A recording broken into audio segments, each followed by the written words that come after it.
Hello friends, welcome to my channel Career Psychology. I am Dr. Anju Sinha, a consultant psychologist.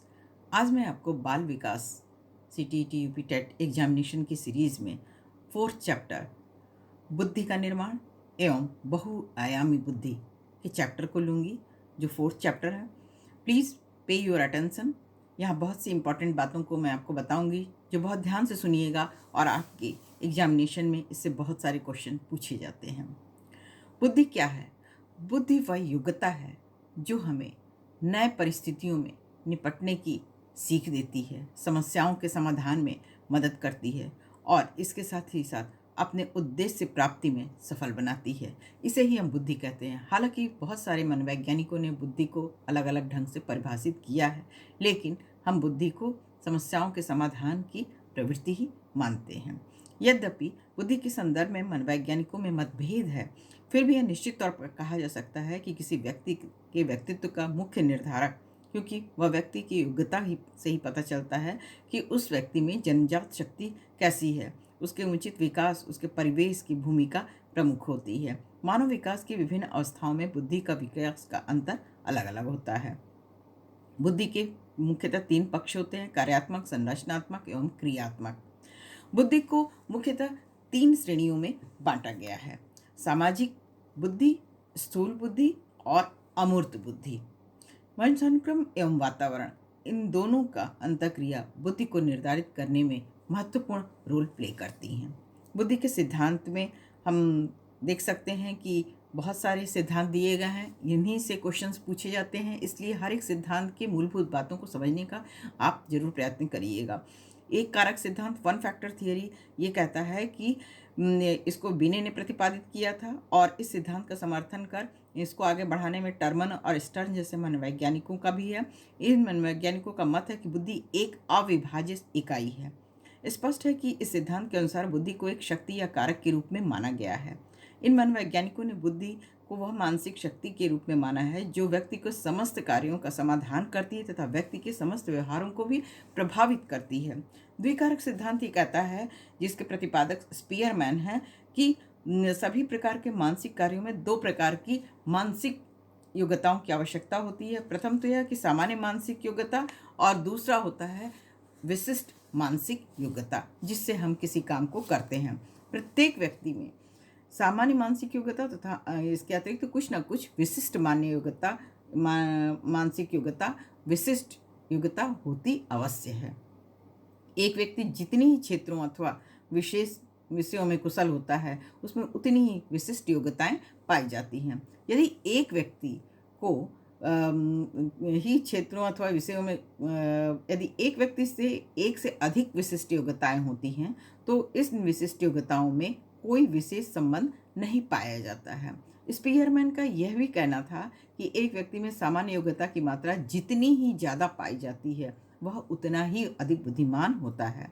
बुद्धि का 3rd सिद्धांत, बहुकारक सिद्धांत, मल्टी फैक्टर थियरी के प्रतिपादक थॉर्नडाइक हैं और उन्होंने कहा है कि बुद्धि कई तत्वों का समूह होती है और प्रत्येक तत्व में कोई सूक्ष्म योग्यता निहित होती है. अतः सामान्य बुद्धि नाम की कोई चीज़ नहीं होती है, बल्कि बुद्धि में कोई स्वतंत्र विशिष्ट योग्यताएं ही निहित रहती हैं जो विभिन्न कार्यों को संपादित करती हैं. अब बुद्धि के सिद्धांत में हम ये देख लेते हैं कि किस सिद्धांत ने किसको प्रतिपादित किया है.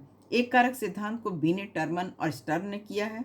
द्विकारक को स्पीयरमैन ने, बहुकारक सिद्धांत को थॉर्नडाइक ने, समूह कारक सिद्धांत को थर्स्टन ने, पदानुक्रमिक सिद्धांत, त्रिआयामी सिद्धांत को जेपी गिलफर्ड ने, तरल बुद्धि और योग्यता ठोस बुद्धि को आरबी कैटल ने और बहुबुद्धि को हार्वर्ड गार्डनर ने किया है. ये लिस्ट आप जरूर अपने दिमाग में रखिएगा, इससे जरूर क्वेश्चन पूछा जाएगा.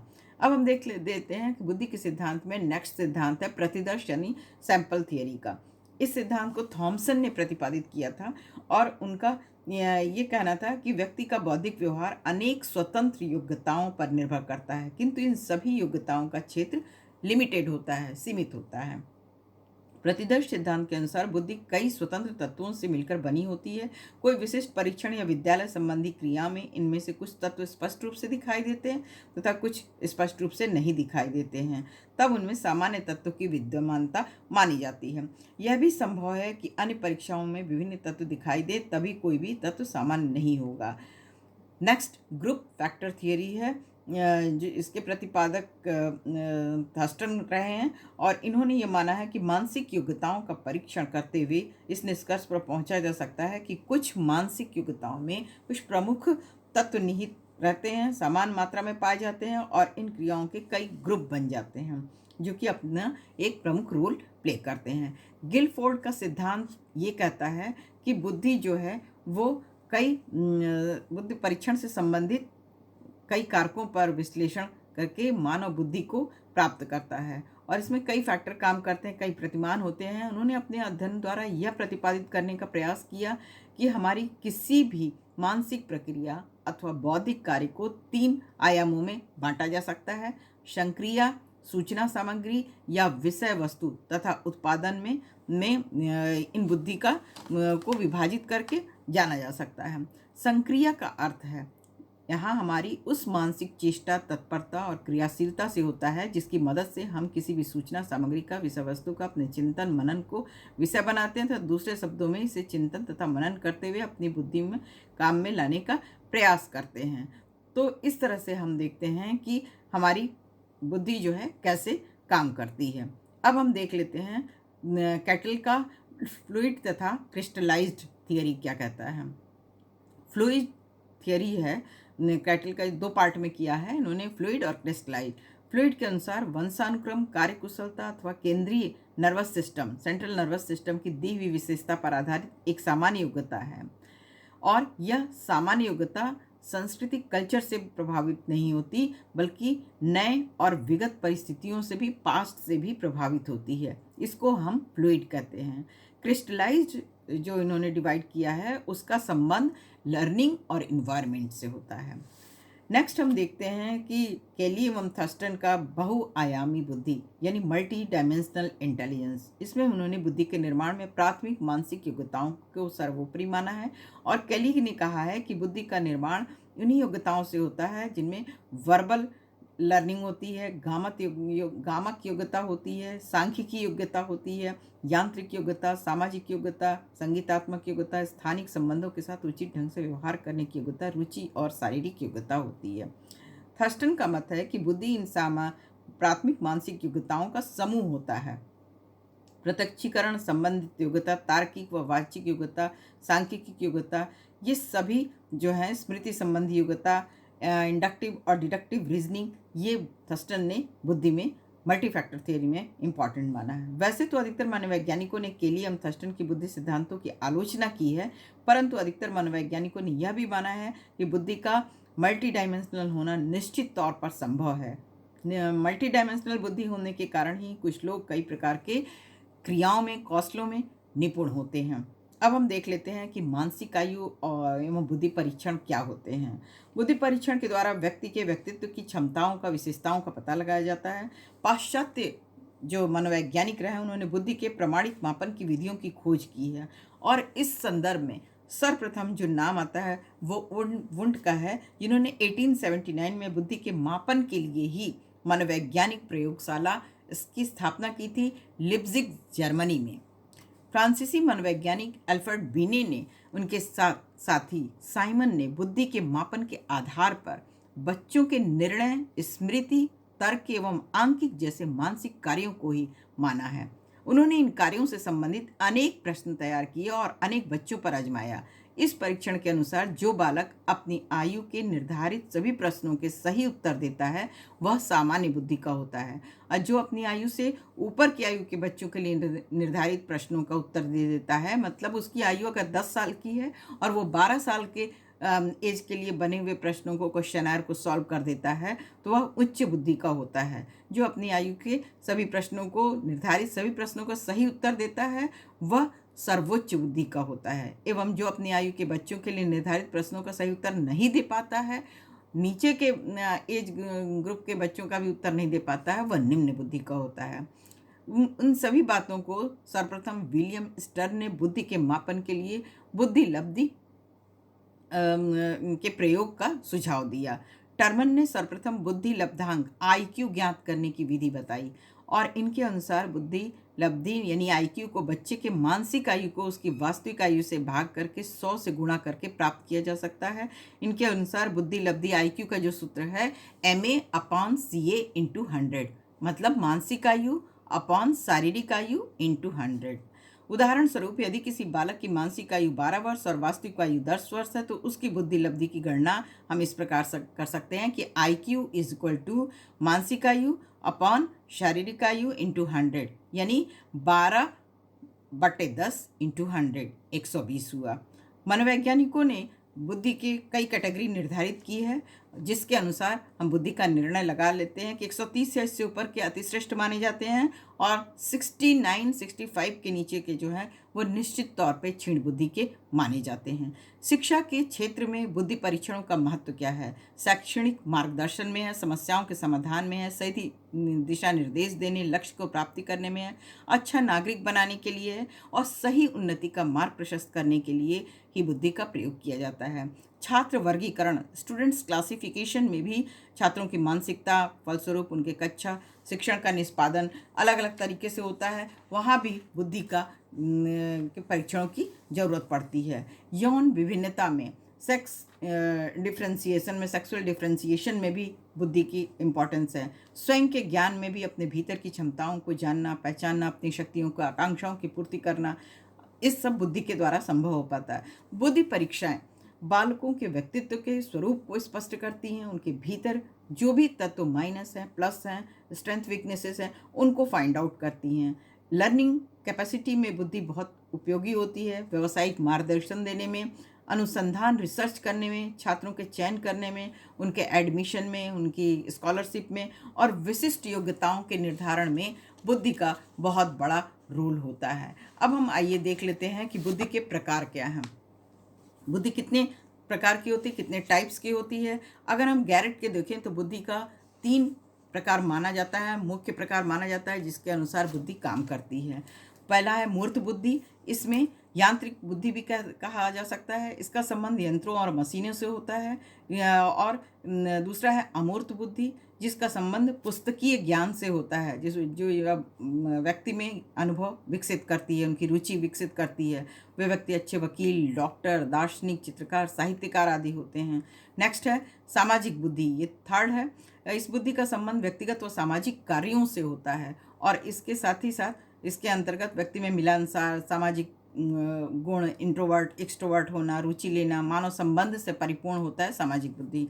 थॉर्नडाइक ने बुद्धि का वर्गीकरण किया है अमूर्त बुद्धि, जिसमें समस्या का समाधान, सिंबल्स, वर्ड्स को लर्निंग करना, इन्होंने भी सामाजिक बुद्धि को कहा है। और यांत्रिक बुद्धि 3 बुद्धि को बताया है। बुद्धि का मापन कैसे किया जाता है?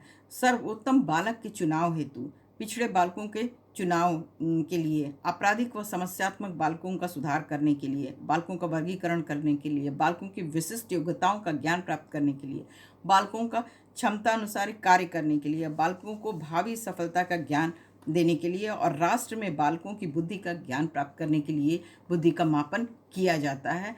और साथ ही साथ बेटर अचीवमेंट के लिए भी बुद्धि मापन का प्रयोग किया जाता है। ठीक है फ्रेंड्स, तो हमने यहाँ पे ये सारी चीज़ों को देखा। अब हम देखते हैं कि बुद्धि परीक्षण होता क्या है।